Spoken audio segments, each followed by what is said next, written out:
Hola, ¿qué tal amigos? Gracias por estar nuevamente con nosotros en mi canal de YouTube. Soy Alejandro Marcano Santelli. Gracias por suscribirse, gracias por estar allí y darle a las notificaciones y los comentarios que son importantísimos. Fíjese, señor Franceschi, hoy no quiero perder mucho tiempo, quiero ir al grano porque tengo muchas preguntas. Después de leer en todos los contenidos que yo estoy haciendo a los repúblicos. Los repúblicos tienen claro que usted es un líder necesario para el momento en que acabemos con la dictadura de Nicolás Maduro y de, bueno, de esta organización mafiosa que él preside.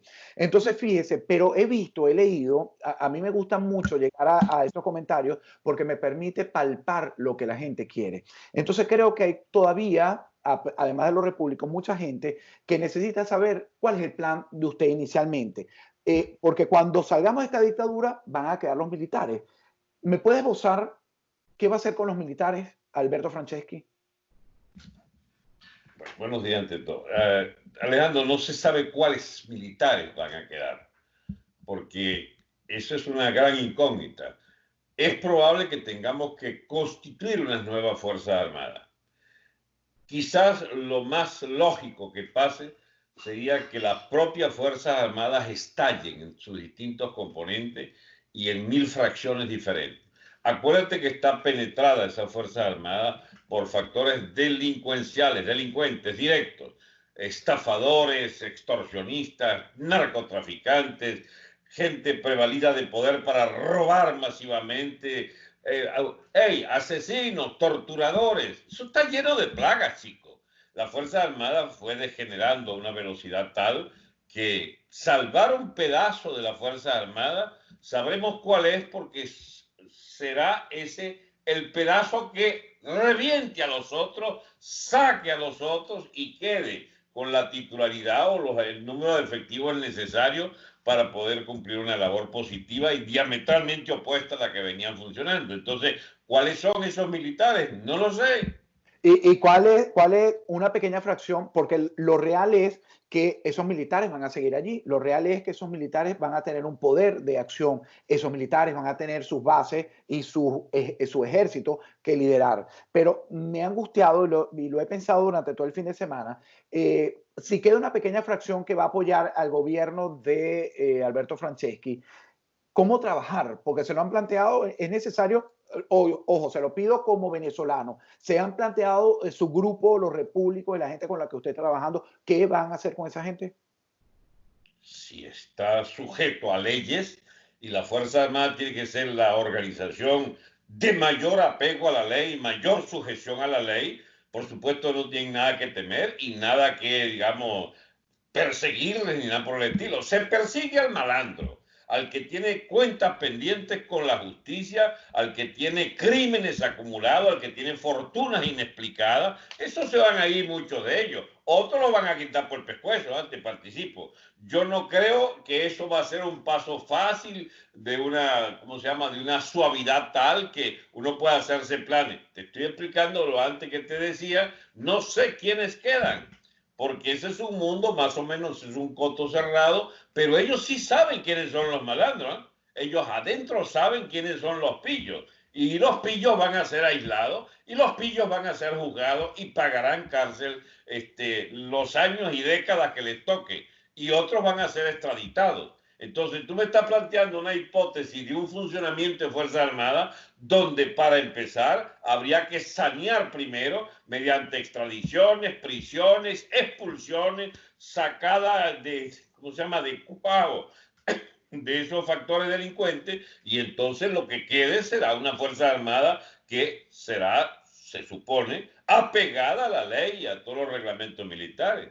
¿Qué va a hacer Alberto Franceschi y su grupo de trabajo con esos venezolanos chavistas que también van a estar, que también van a reclamar a su liderazgo, que también van a reclamar su bolsita CLAP, su techo, sus dádivas? ¿Han contemplado cómo trabajar con ellos que van a quedar en una guerra civil? Y son muchos, no es 1, 2, 3, 10, 100, A son la, bastantes. a la guerra irán los que quieran defender sin vergüenzura y los que crean que digamos, es tal el agravio de quitarle su coto de robo y de delincuencia que entonces tengan que alzarse. Un chavista normal, una persona que estuvo apoyando este régimen por iluso o por aprovechadillo, pero de la cuarta o quinta línea, no tiene nada que temer de un gobierno nuevo, distinto y opuesto en su filosofía a todo lo que ha imperado por 21 años. La guerra no es contra chavistas, chicos, la guerra es contra malandros. El que sea chavista y no sea malandro, ¿qué puede temer? Sencillamente va y trabaja y se gana su arepa honradamente. Ahora, tú me pones en otra situación. ¿Cuántas cajas le tocan? No hay más cajas, claro. No hay más ese asistencialismo de la vieja esa típica o el viejo típico ese que reparte entre los prevalidos del partido la poca cosa que haya. Eso hay que desaparecerlo. Tiene que ser intuito persona, tiene que ser referido a personas concretas, las ayudas que hay que distribuir, si es que hay que distribuir algo, tiene que ser con unos criterios distintos del clientelismo partidista. Come si eres chavista. ¿Y por qué? ¿Qué grosería es esa de que se le distribuya a la gente de acuerdo a la lealtad al gobierno y al partido de gobierno? Eso se supone que debe aborrecerse como método de distribución de las pocas cosas que haya que distribuir después. Yo lo que creo que hay que producir es trabajo. Hay que producir, digamos, una masiva cantidad de nuevos empleos y que la gente se gane su vida, empleado, trabajando. Ajá, pero cuando quede ese sinsabor de muchos de ellos, también deben tener ustedes trabajando alguna política de saneamiento social. ¿Se lo han planteado cómo sanear todos esos vicios, cómo sanear esa sociedad que va a quedar tan fragmentada y tan podrida, si se puede decir? Por supuesto que hay que plantear saneamientos, pero no sé por qué empezamos por los problemas. Hay cosas muy positivas que hay que hacer que generan por sí mismas esos saneamientos. Pero empiezo por no aquí. son persecuciones las que debe ser el centro del debate. Es las cosas positivas que hay que hacer con el todo social para que se alinee la inmensa mayoría de la población que es honesta, que es honrada. Ahora, si tenemos una población de malandros, bueno, ya estamos fregados entonces históricamente. Yo creo que la mayoría de la población es honrada y que puede perfectamente adecuarse a nuevas reglas de funcionamiento. Bueno. Y esas nuevas reglas proscribe el delincuente. Lo hace, digamos, sobrante en la sociedad y debe ir a centros de reeducación, digamos, a cárceles, para ponerle su nombre correcto, y tiene que, bueno, sufrir las consecuencias, si sufrió delito, de pagar por penas. De pagar por pena de cárcel. Me hace ver que usted, como muchos, están viendo entonces la parte bonita, lo que se puede hacer bucólicamente, pero no se han paseado por lo real. Lo real es todo esto que le estoy preguntando, porque usted tiene un factor común en lo mismo. El que es malandro va preso, pero va a quedar una sociedad que ha sido viciada, que está viciada y que va a continuar con los vicios. Alejandro, ¿qué propones tú? ¿Que proponga aquí 100.000 asesinatos por semana? No. Yo no soy el que pretende un cargo político, el que pretende un cargo político es usted. Sí, pero no necesariamente porque uno proponga tener un cargo político, tiene que convertirse en un criminal masivo, en un asesino serial. Yo le estoy pidiendo... Yo le estoy pidiendo que usted No, chico, tú estás en una entrevista y yo te estoy respondiendo. Okay. Yo no te acuso de nada, ni tú me estás acusando de nada. Estamos hablando como si fuéramos de una sociedad aparte que observa lo que hay que hacer. No, y además le reitero, yo veo que los repúblicos, usted tiene un grupo de personas que lo siguen, que están muy claros, pero los que no lo siguen no están claros. Entonces decidí hoy presentarles cuál es el plan de Franceschi y de los repúblicos. Ya. Bueno, mira, ese plan de los repúblicos tiene resuelto lo fundamental. Todo lo demás hay que ponerle el sello personal de la gente que va a ser gestores de la política de Estado, que se supone deben ser los más aptos, los más equilibrados psíquicamente, los que no tengan compromiso con pasados delictivos. Es decir, porque los repúblicos no es una sigla de un partido, es una corriente de ciudadanos normales. Bueno, eso también le quería preguntar, si esos cargos van a ser ocupados por los repúblicos solamente. Por ciudadanos. Escucha, ciudadano y repúblico es una definición equivalente. Los ciudadanos, vamos a establecer lo que se llama un banco de talento, es decir, usted aspira a ser un funcionario público, inscríbase, ponga su currículum allí y habrán comisiones evaluadoras. Felizmente hay internet ahora que facilita muchas de esas cosas. Usted será evaluado si usted aspira o el Estado le pide que usted se ocupe, pero el carnet partido hay que abolirlo como criterio de selección. La clientela, olvídense de que esto se trata de colocar o de poner donde haya a una nueva casta de parásitos. No. Ojalá que esto no le caiga como un balde de agua fría a aquellos repúblicos que son tan fervientes y tan defensores ultranza, pensando que en algún momento pueden ser parte de ese gobierno. Si son muy capaces, pueden ser parte del gobierno. Si no son capaces, de nada le valdrá andar jalando para que lo consideren.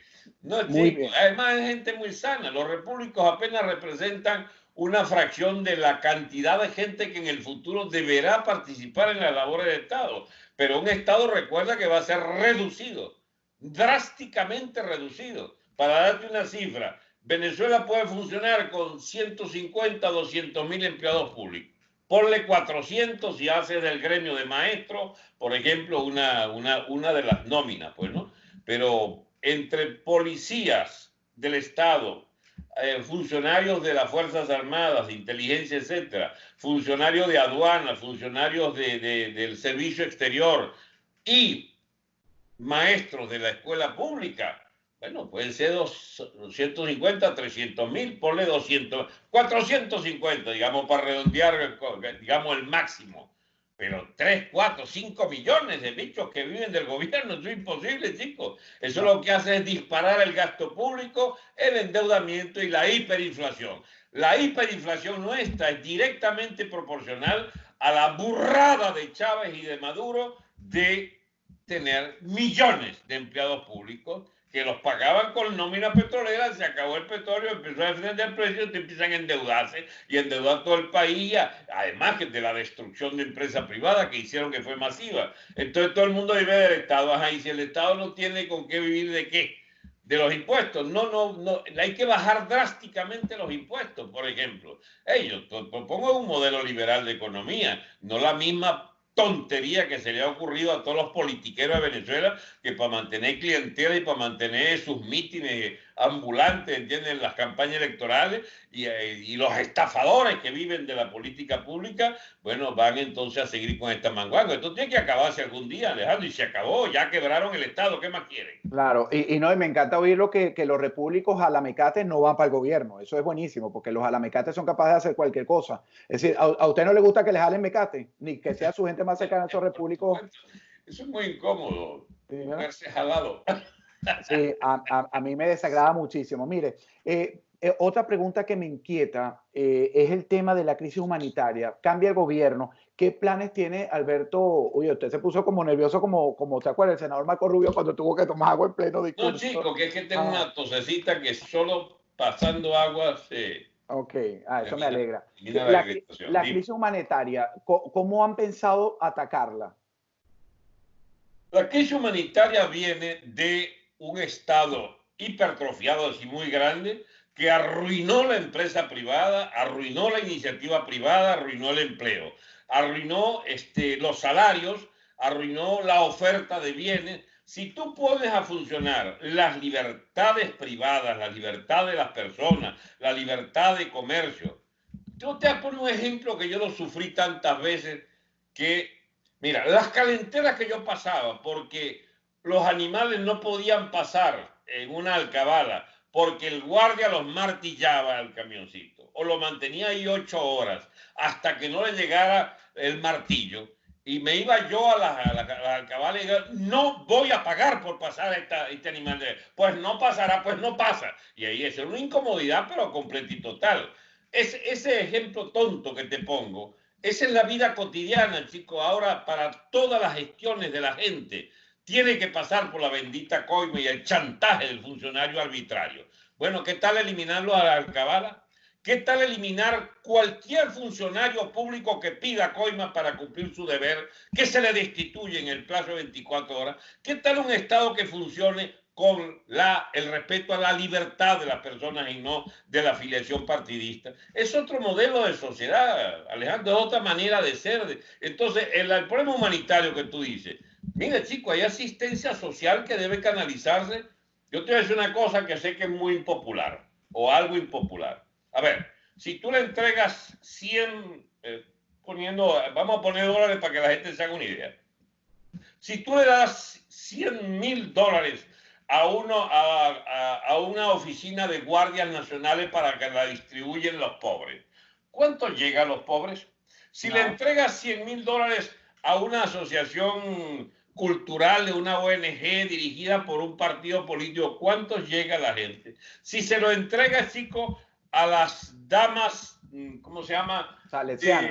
De una asociación religiosa. Las salesianas, que siempre han hecho un bonito trabajo e importante, además, por ejemplo. Se trata de que la asistencia humanitaria se haga a través de instituciones religiosas. Por ejemplo, que se van a coger el mínimo.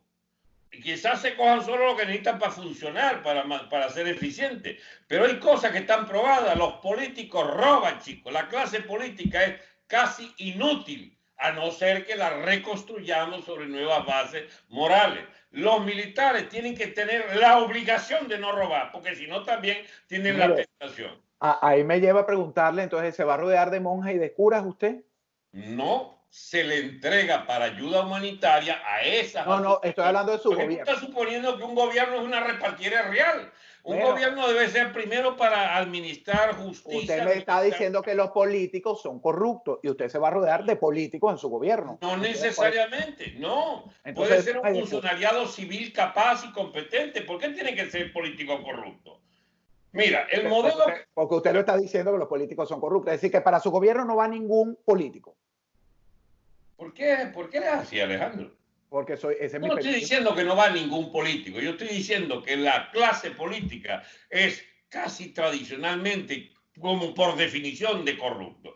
Hay excepciones. En la cuarta vía política... Mira, te voy a decir una cosa escandalosa para este argumento. En el chavismo hay gente honesta, que deben ser muy poquitos, pero los hay. Entonces tú no puedes generalizar al punto de decir todos los políticos son corruptos. Ya va. Pero es que no lo dije yo, lo describió usted con el ejemplo de los $100,000. Pero es que agarras el término, lo extrapolas fuera de contexto. A ver, ¿qué se necesitan? Funcionarios competentes y honestos, Alejandro. ¿Llamas a esos políticos? Bueno, para mí no eran sino funcionarios honestos y competentes. ¿Cómo se escogen? No por nómina de partido, no por cogollo, no por los cercanos a los encogollados. Se escoge por competencia. De manera que puedes edificar una clase política que sea totalmente distinta a la actual, que es una clase de cacos. Muchos de ellos llegan a la cima después de haber aceitado muchas manitas para conservar su puesto o darse puestos en esa administración de irregulares, digamos, de gente poco apta y poco honorable para cargos públicos, llamémoslo así.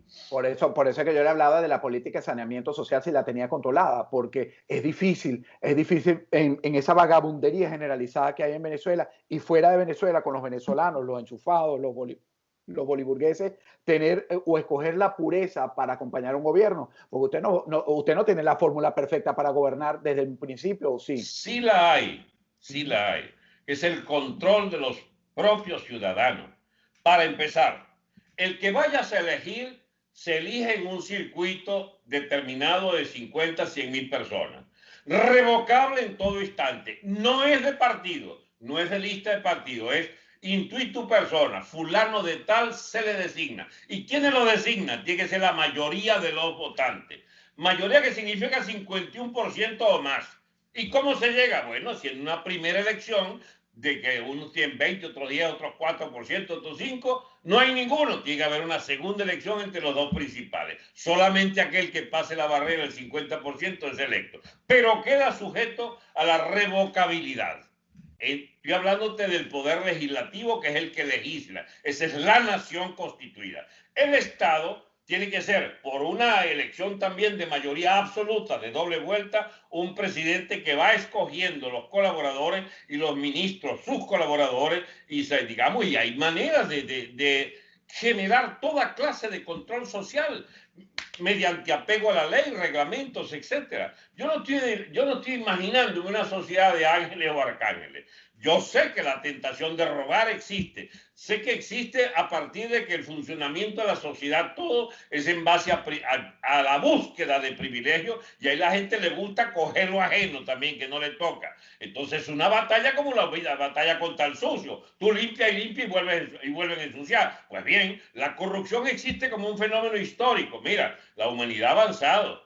Nos tocó sociedades bárbaras, nos tocó sociedades esclavistas, nos tocó sociedades de racismo ordinario, nos tocaron castas y clases sociales de inmundos privilegios. Nos ha tocado la llamada democracia, que se constituyó en un régimen político que generó vicios de partidos y clientela. El clientelismo político es, si tú lo ves históricamente, es el menos malo de todas las castas sociales que han gobernado. Pero el clientelismo también hay que derrotarlo y poner al ciudadano en el centro. Así es. Vamos a hacer una pausa en este primer segmento y vamos a seguir hablando de cuáles son los planes creíbles del gobierno de Alberto Franceschi con su gente, con esa...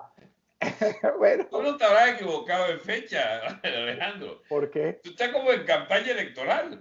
Bueno, faltan muchas cosas, Alejandro, para poder llegar a esa situación. Ya le cuento en el segundo segmento porque me he adelantado. Volvemos enseguida. Gracias por suscribirse, gracias por las notificaciones y gracias por acompañarme en los comentarios.